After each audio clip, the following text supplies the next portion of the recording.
आज जयंती अवसर पर आप सभी लोग सम्मानित मंच एवं आप सभी लोगों को मैं प्रणाम करता हूँ। अपनी ये बात शुरू करने से पहले मैं निवेदन आप सबसे करना चाहूँगा। मगर दास घाट की ओर से बहुत बढ़िया इंतजाम किया गया और आप सब लोग अपना समय निकाल कर यहाँ पर आएंगे और ये जो समय है मैं निवेदन करूंगा, जब तक अब देखिए समय आपने निकाला यहाँ सत्संग करने के लिए और बहुत ही शानदार एक मूर्ति भगत रविदास जी की आप सामने देख रहे हैं। हम लोग सिख समाज जो है भगत रविदास जी को रोज स्मरण होता 46 राग में 40 शब्द 32 राग में 40 शब्द जीवन साहब में भगत रविदास जी के अंकित हैं। गुरबाणी में कहा गुरबाणियां कहानियां साथ में कहा विद्या विचारिता पर उत्तर। मैं सबसे निवेदन करूंगा, अगर तो आप सुनेंगे चीज को तब कहने वाले को भी आनंद आएगा और आपका समय भी सार्थक होगा। आप अपना समय निकाल कर आए, प्रबंधकों ने इंतजाम किया, बहुत सारा पैसा खर्च किया, आपने चाय पी, आपने फोटो की चाहिए और आप चले गए। आप करने क्या है तो आप लेकर क्या करेंगे उसके बाद? क्योंकि जो ये स्थान है ना, गुरबाणी में कहा कि धर्मशाल है मानसर। मानसर जो होता है ऐसा पवित्र सरोवर होता है कि अगर कौवा उसके अंदर जाए तो उस मानसर उस सरोवर से हंस बन के बाहर निकलता। तो इस जो ये प्रांगण में हम लोग बैठे हैं, जहाँ हम लोग रविदास जी के गुण गान गाए, कहते धर्मशाल है मानसर, जहाँ आप उस परमात्मा की बात करने के लिए इकट्ठे होंगे उसको मानसर कहा गया है। मानसर दुनिया का सबसे बड़ा पवित्र सरोवर बोला जाता है। हंस गुरसिख वालो, जो आप सीखने के लिए आए हैं, आप जो आप सुनने के लिए आए हैं, आपको परमात्मा ने हंस की उपाधि दी है। हंस का क्या काम होता है? सर्वंतर हीरा मोती जो हंसा का खाना। हंस भूखा मर जाएगा लेकिन हीरे मोती के अलावा चुकेगा कैसे? उसकी एक प्रवृत्ति होती है। और कौवे की क्या प्रवृत्ति होती है? कौवे को कौवे का काम क्या करता है? कौवे की प्रवृत्ति आका करने की होती है। कहते हम धर्मशाल है मानसर, हंस गुरसिख वालो, रतन पदार्थ गुर शब्द। जो कबीरदास के रविदास जी के जो ग्रंथ साहिब में शब्द दर्ज है उसको संज्ञा दी है ग्रंथ साहिब में रतन पदार्थ गुर शब्द। इससे ज्यादा कीमती कोई चीज हो ही नहीं सकती। परमात्मा के नाम से ज्यादा कीमती क्या हो सकता है? अगर रतन पदार्थ गुर शब्द कर कीमत खाओ। अब हम लोग बैठे हैं, उसकी बात कर रहे हैं, ये तरीका मानते चलिए कि हमको परमात्मा ने हंस बनाकर यहाँ एकत्र किया है और हम भगत रविदास जी के गुण गान गाकर उसकी वाणी को जो हम सुन रहे हैं, लेके जा रहे हैं, तो हम धीरे धीरे को इकट्ठे कर रहे हैं। आज बड़ी चर्चा समाज की, जब से समाज बना है, आप मेरी बात को सुनिएगा, बहुत मैं ऐसी बात कहने जा रहा हूँ कि बहुत काम आएगी। गुरु ग्रंथ साहिब में हम लोग, जिसमें मैंने बार बात कर रहा हूँ, गुरु ग्रंथ साहिब में आज समाज की ओर से एक ऐसा विचार पैदा किया गया था कि भाई आप छोटी जात है और हम बड़ी जात है। थोड़ा से चला आ रहा, बहुत टाइम से चला आ रहा। गुरु ग्रंथ साहिब में पंक्ति कही गई, जो ब्राह्मण ब्राह्मणी जाया और कहो काई नहीं आया। अगर तुम कह रहे हो मैं ऊंची जात का हूं तो मुझे कहीं और से आना चाहिए था, आया तो उसी कहीं से जात से हमारा जन्म है। गुरु नानक देव जी के सिद्धांत की अगर हम बात करेंगे, गुरु ग्रंथ साहिब में केवल 6 भक्तों की वाणी है, 6 गुरुओं की वाणी है। गुरु ग्रंथ साहिब सिखों के गुरु मैं कभी नहीं कहता हूँ कि सिखों के गुरु हैं। 31 दूसरे भक्तों की वाणी है और उन भक्तों की वाणी है जो गुरु नानक देव से पहले, शेख फरीद जी 200 साल पहले हुए, कबीरदास 70 साल पहले हुए, भगत रविदास 60-70 साल पहले हुए गुरु नानक देव।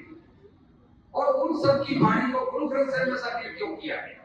अगर सिखों के गुरु होते गुरु ग्रंथ साहिब और फिर इनकी वाणी दर्ज करने का तो कोई मतलब ही नहीं था। कहने का भाव तो एक भेदभाव था जब गुरु नानक देव जी का अवतार हुआ, एक बहुत समाज भेदभाव, बहुत सारा भेदभाव। गुरु नानक देव जी सिद्धांत दिया था त्रिकाल पर शुद्ध वैष्णव उपदेश उन्होंने चारों गुरु ग्रंथ साहिब जाति पाति को नहीं मानता, लेकिन ये लोग अगर कहीं जा रही है तो इसका मतलब हम जाति पाति की बात कर रहे हैं। खत्री ब्राह्मण शूद्र वैश्य उपदेश जो ब्रह्मा को साथ तो नानक देव जी ने हमें सिद्धांत दिया कि खत्री जब तुम युद्ध के मैदान में हो तो तुमसे बड़ा क्षत्रिय कोई नहीं होना। एक ही आदमी में चारों गुण दिए। ब्राह्मण जब तुम ज्ञान की बात करो तो तुमसे बड़ा ब्राह्मण कोई नहीं होना चाहिए। शूद्र जब तुम धार्मिक स्थानों में जाके सेवा करो, आप देखते ना गुरुद्वार में जूते की सेवा करके सबसे मान गिरा गया, बर्तन मांजने की सेवा सबसे मान गिरा गया। आप दरबार से यहाँ कहीं जाएंगे तो बर्तन मांजने के लिए आपको लाइन लगानी पड़ेगी, तब आपका 1 घंटे 2 घंटे का नंबर आएगा। जूते साफ करने के लिए, पॉलिश करने के लिए आपको घंटों इंतजार करना पड़ेगा, तब आपका नंबर आएगा। कह रहे जिस समय तुम शूद्र वाली सेवा कर रहे हो, बाथरूम साफ कर रहे हो, पोछा मार रहे हो, सब कुछ भी कर रहे हो, सेवा कर रहे हो, तो तुमसे बड़ा शूद्र कोई नहीं होना चाहिए। कहते शूद्र जो है जब सफाई करने जाता है तो ये नहीं देखता मेरे कपड़े कैसे गंदे, ये शूद्र नहीं।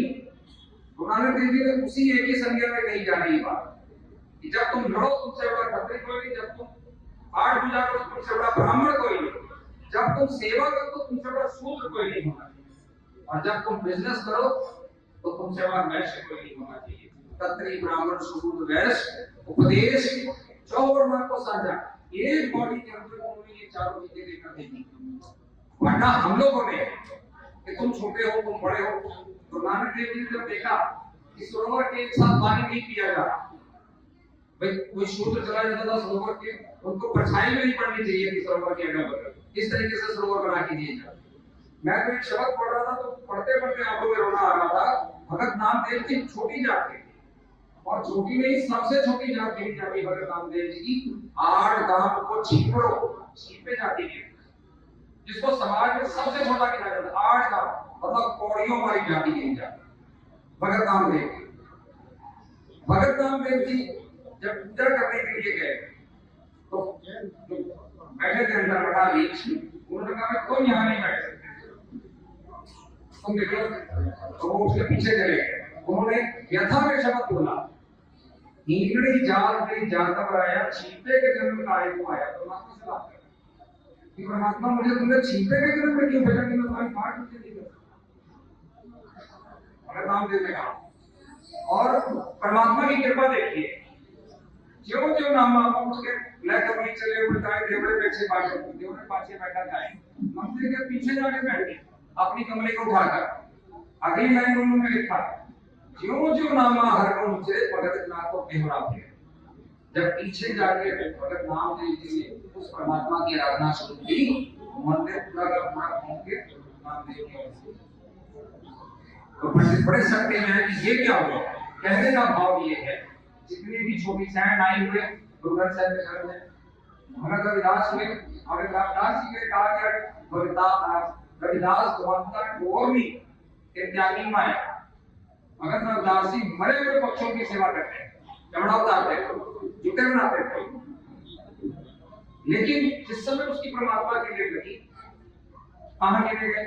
कबीरदास जुला थे, करना पड़ना त्याग के फिर चरण कबीरा छोड़ी जाते हैं, लेकिन जब भक्ति में आ गए तो प्रयोग नहीं करेगा।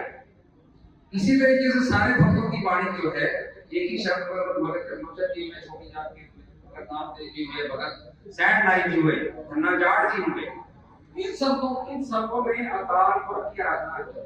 इन्हीं को छोड़कर उन्होंने अकाल पुरख की बात की, इसलिए तो ग्रंथ साहिब में सारा काम हुआ कि इन्होंने जो जीवन हमें मिला है, ये जो देही मिली है 84 लाख जून के बाद हमें जो शरीर मिला है, इसको कैसे सार्थक करना है, इन बातों को इन्होंने किया। इन बातों की वजह से गुरु ग्रंथ साहिब में ये दर्ज है।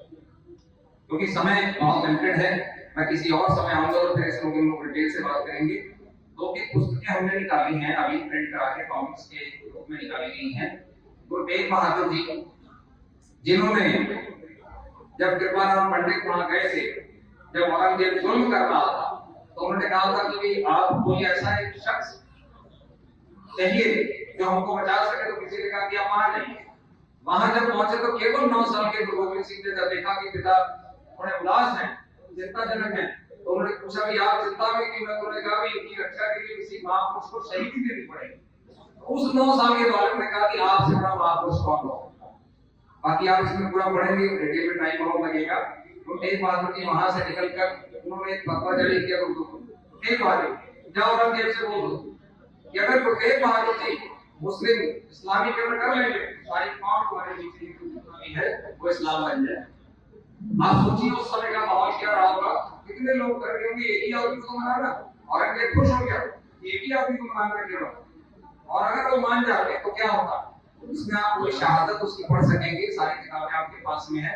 मैं और वसीम साहब से कहूंगा जितनी भी पुस्तकें इस तरह की चाहिए हम आपको उपलब्ध करा देंगे। हिंदी में माननीय मुख्यमंत्री आवास में इसको रिलीज कराया था, लाखों की संख्या में सीएम साहब के कहने से इसको हमने प्रिंट कराया है। एक किताब और हम लेके जा रहे हैं, 4 साहिबजादे जो गुरु गोबिंद सिंह जी ऐसे हुए हैं जिनके एक हफ्ते के अंदर घर के 6 परिवार के लोग शहीद हुए, उनके पिता, उनकी माता, उनके चारों साहिबजादे शहादत प्राप्त की। और ऐसी शहादत आसानी हुई कि किसी को भी एक कफन भी नसीब नहीं हुआ, यहाँ तक कोई परिवार का बंदा साथ नहीं था जब संस्कार कर किया। ये सारी डिटेल्स आपको इसमें पढ़ने को मिलेंगी, बहुत इजी फोटो के साथ में सारा इतिहास दिया गया है। और इस तरीके की किताब हम जरूरी आपको भगत रविदास जी की, भगत रविदास जी का जीवन क्या था, क्या गुण थे, वो इस तरीके की किताब अगली बार जब हम आएंगे तो आपको प्रिंट करके यहाँ हजारों की संख्या में देंगे। मेरा कहने का भाव केवल इतना है, जब भी इस ऐसे स्थानों पर जाए, क्योंकि आपके पास केवल श्वास है, अगर ये श्वास अंदर नहीं किया तो जीवन की लीला समाप्त। हम लोग अक्सर देखते हैं कब काम बहुत है, काम बहुत है, कभी किसी का काम खत्म होते देखा, आदमी खत्म होते देखा, काम किसी का जीवन में खत्म नहीं होगा। भगत इसीलिए ये कहा गया कि हाथ पांव से काम कर चीर निरंजन लाल। क्या ये नहीं काम करने के लिए मना किया, सारा दिन काम करिए, लेकिन उसको चित्र में रख के काम करेंगे। मैं उसका सेवक हूं, फिर आप बेईमानी से बचेंगे, फिर आप जात पात से बचेंगे, दूसरे को गाली देने से बचेंगे। मुझे कई लोगों ने कहा वो फलाना आपको गाली दे रहा है, मैंने कहा मुझे गाली दे नहीं सकता, क्योंकि जो आदमी मुझे गाली दे रहा है उसके अंदर भी मालिक बैठा हो, उसके अंदर भी परमात्मा बैठा हो। तो हो सकता है परमात्मा उसके अंदर जाके मुझे सुधारने के लिए कोई बात कह रहा हो। जब भी हम इन चीजों को पॉजिटिव लेंगे तो आप मान के चलिए, एक श्लोक गुरबाणी में है, ये लोड़े चंगा अपना कर उन्नो नीच सताइए। अपना भला चाहते हो, अच्छा काम करके अगर तुम्हें बुराई मिल रही है तो समझ लेना कि परमात्मा के रास्ते में चल रहे हो। 2 चीजें होती हैं। बहुत हमारे सामने बैठे थे, मुझे बहुत ही बड़ी अच्छी लगती है। बहुत जी के सामने पता बैठे तो बहुत गालियां दिया, तो थोड़ी देर बाद बहुत जी ने कहा कि तुम्हारा हो गया हो तो मैं चलूं। तो उसने कहा मैं आपको गालियां दे रहा हूं, आपको असर नहीं हुआ? कहते नहीं, कल एक बंदा आया था 2 रुपए मिठाई लेकर, तो मैंने उससे कहा मैं मिठाई नहीं खाता, तो वो अपने घर बच्चों के लिए वो मिठाई को ले गया। अब तुम गालियां लेकर आई, मैं गालियां भी नहीं खाता हूँ, मैं वो भी नहीं रखता हूँ, तो तुम इसको भी अपने घर में ले जाओ। कहने का भाव, आपकी कोई तारीफ करे तो आप खुश हो जाए, लेकिन कोई आपकी बुराई करे तब भी अगर आप खुश होने लग गए तो आप समझिए जीवन आपका आनंद से भर जाए। फिर तो कोई मैं जरूर आता ही नहीं, किसी ने आपको गाली दी, आप कह दिए धन्यवाद यार, चलिए आगे बढ़िए। अभी भगत रविदास जी की कथा नहीं सुनी आपने, जो सिक्का उन्होंने दिया था बैठा रहा, उसके बाद जो पंडित राय राजा को सोने का कंकर मिला, उन्होंने राजा को नहीं दिया, मतलब भगत रविदास जी को नहीं दिया, राजा के पास ले गए। तो भगत रविदास जी गुस्से तो नहीं हुए, इसीलिए गुस्से नहीं हुए, उनकी लिप उसके साथ में लगी। जब हमारी लिप भी वहां लग जाएगी तब हमें सगन शोक अशोक सारी चीजें, फिर हम कहेंगे माँ दिवस मुहूर्त भले जाकर उधर गए, हमारे लिए महीना दिन मुहूर्त सब कुछ अच्छा हो जाएगा जब उसकी नजर हमारे पर। आप सभी को भगत रविदास जी की जयंती की बहुत बहुत बधाइयां। और पिछले कार्यक्रम में हमने देखा सभी हाथ ही करना होगा, उन्होंने बनाई है, उनकी भावना इसमें झलक रही है, क्योंकि मूर्ति इतनी शानदार है कि जैसे विफल हुई, जिस यंगस्टर ने इसको बनाया है ऐसे लग रहा है जैसे भगत रविदास जी को उपदेश दे रहे हैं। वो शब्द गुरु है, जो भगत रविदास जी के 40 शब्द हम रोज पढ़ते हैं, वो शब्द के रूप में हम रोज मंत्र मस्तक होकर उनके शब्द सुनते हैं, तो इसका मतलब भगत रविदास जी से हम रोज उपदेश लेते हैं।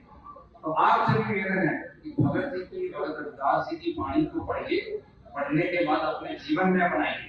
कहते हैं कहे तो सुनो तो समय सुख भावे, जब आप वाणी पढ़ेंगे, आपको पढ़ेंगे तो सुख मिलेगा, सुनेंगे तब भी सुख मिलेगा। लेकिन मानव उपाय में डाला, जब आप उस वाणी को अपने जीवन में डाल लेंगे तब आपको परमात्मा की प्राप्ति होगी। एक बार पुनः सबको बहुत बहुत बधाई। धन्यवाद।